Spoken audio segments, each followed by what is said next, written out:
Boa tarde, terça-feira de carnaval de 2024. Eu vim aqui falar um pouquinho sobre um autor, personagem histórico que me agrada muito. O nome dele é Fyodor Dostoiévski. Especificamente eu vou falar sobre um livro muito famoso dele, muito bonito, que se chama Crime e Castigo. Já tem um tempinho que eu estou ensaiando esse vídeo, tentando construir a narrativa adequada para contar a história desse livro e também um pouco da história do autor. Espero que dessa vez eu consiga.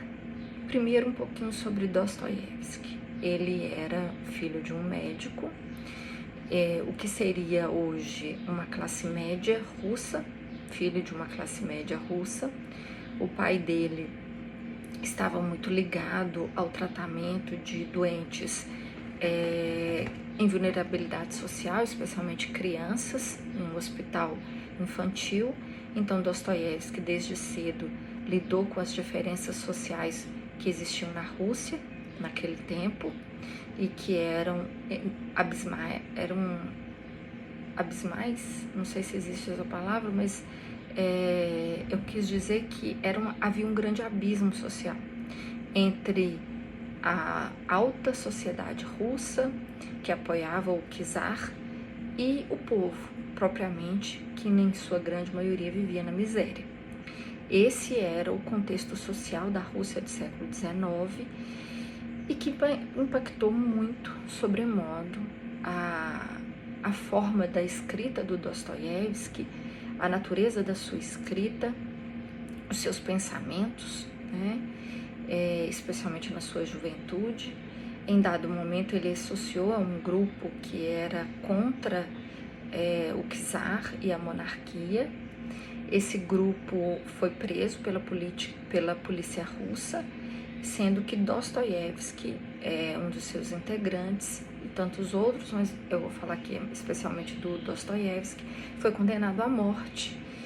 E pouco antes da sua pena ser executada, o czar mudou de ideia e comutou a pena em serviços forçados na Sibéria por 6 anos e mais 4 serviço militar obrigatório.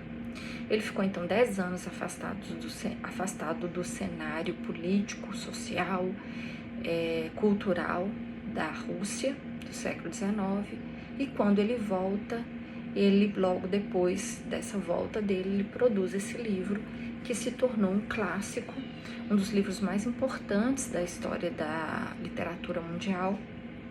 E é um livro que retrata a vida russa daquele tempo, do povo russo, os pensamentos, as mudanças sociais e tudo o que acontecia, tanto na Rússia quanto na Europa, naquele momento, politicamente.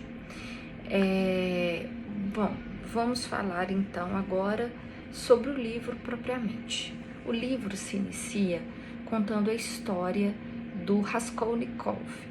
Ele era um ex-estudante de direito, um jovem muito inteligente e que teria um futuro brilhante se não fosse devastado pela pobreza, que era algo muito presente na vida russa naquele momento. Como eu disse, havia um grande abismo social entre aqueles que detinham dinheiro, poder, influência e aquela população miserável que vivia de forma na maioria das vezes agrária, subhumana, explorada pelas elites. O Raskolnikov, ele acaba sendo um exemplo dessa população que tenta a ascensão, mas que não consegue, porque não tem ligações políticas adequadas, não tem dinheiro, não tem condições de superar a pobreza, né? E, embora fosse muito inteligente e se tivesse de fato estudado, teria sido um grande advogado, conforme a gente vê na trama, ele acaba escolhendo outros caminhos justamente por se revoltar com aquela situação de vida que ele vivia e por questionar isso. Ele entendia as suas habilidades, entendia que ele era uma pessoa diferente e que a sua vida não seria melhor do que qualquer outra pessoa que não tinha as habilidades intelectuais que ele tinha, justamente porque ele não nasceu com vantagens, ele não nasceu no berço certo, né? Ele nasceu pobre e, embora sua mãe e irmã estivessem ajudando ele e colocando todos os seus esforços para que ele estudasse, não foi suficiente. A pobreza era maior do que o desejo de que ele estudasse, o desejo de que todos daquela família conseguissem melhorar de vida. Mas isso não o impediu de continuar desejando essa mudança e a qualquer custo e a qualquer preço. Em um dado momento, ao analisar essa situação dele, né, de se considerar uma pessoa especial, mas sem as condições financeiras necessárias para poder refletir essa especial pessoa que ele era no mundo naquele momento, ele começa a pensar que algumas pessoas especiais que são, têm o direito de fazer o que quiserem, né?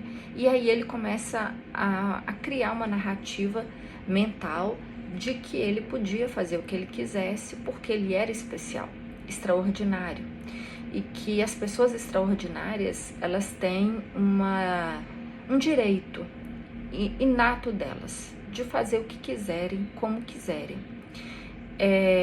Ele também faz uma análise das pessoas ordinárias, que são aquelas pessoas que são feitas para serem pisadas pelos cascos dos cavalos das pessoas extraordinárias, como Napoleão, Alexandre o Grande.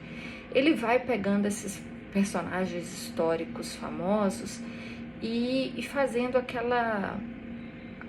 criando uma narrativa própria do Raskolnikov, de que, tal qual aquelas pessoas, Napoleão e tantos outros, ele também era extraordinário e ele podia também pisar com o casco do seu cavalo, né, imaginário, em qualquer um que passasse pelo seu caminho.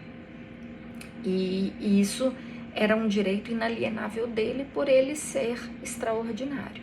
Aí a gente pega um pouquinho do contexto histórico.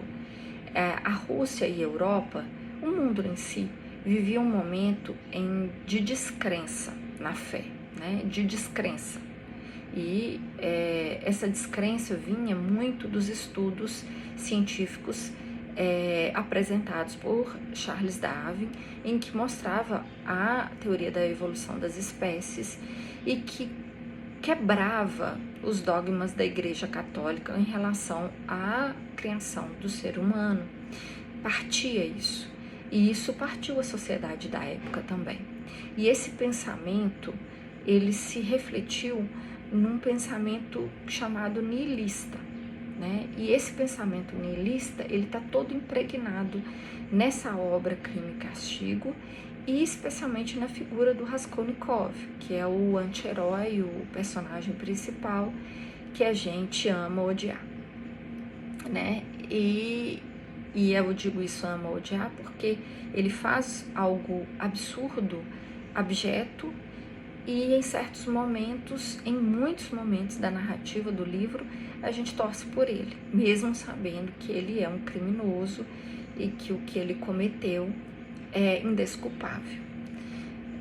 E é essa a mágica do Dostoiévski. Ele nos coloca numa situação de questionamento da nossa própria moral e da moral da época e até atual. O livro é atual, apesar de já ter sido produzido há mais de 100, 150 anos, ele foi publicado em 1866, é um livro atual, né? E o pensamento nihilista é atual. Bom, eu vou parar aqui, vou continuar falando do livro, mas eu vou falar mais no próximo vídeo. É um livro grande, é um livro complexo, e espero que eu tenha conseguido pelo menos dar uma introdução legal para chamar a atenção sobre Crime e Castigo e o quanto ele é mais atual do que a gente gostaria.